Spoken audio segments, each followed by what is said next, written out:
We're going to talk about the features of the skull, and in this video we'll be focusing on the internal view of the skull.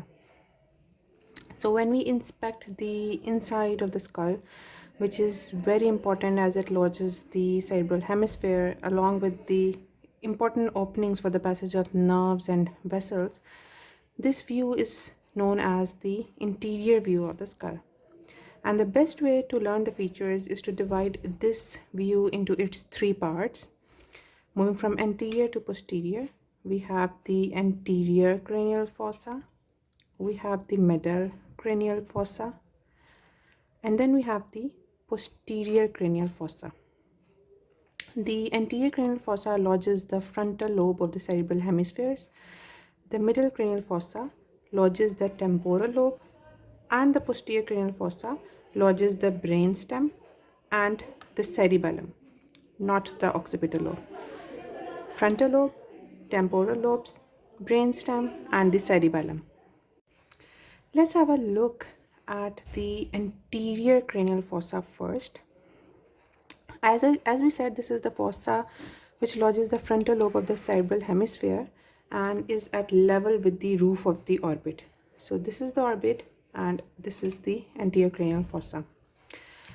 If we talk about the extent of this fossa, it is limited anteriorly by the frontal bone, posteriorly by the lesser wing of the sphenoid, anterior clinoid processes.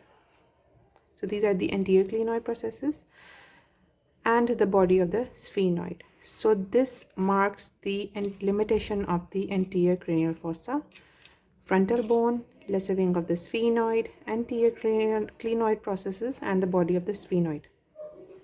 The major contribution of the floor of this fossa is formed by the orbital plate of the frontal bone on the two sides, which articulate medially with this sieve-like bone, which is actually the cribriform plate of the ethmoid bone.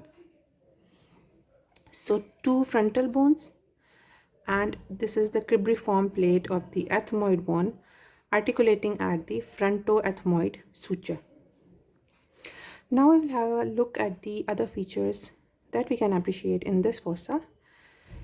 If we look carefully, this is the small sinus which is found in the frontal bone, and we name it as the frontal sinus. This is the site of the frontal sinus.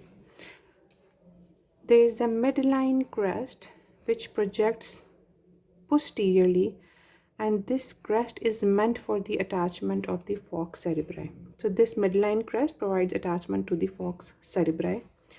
Posteriorly, here we have a small foramen, which is the foramen cecum.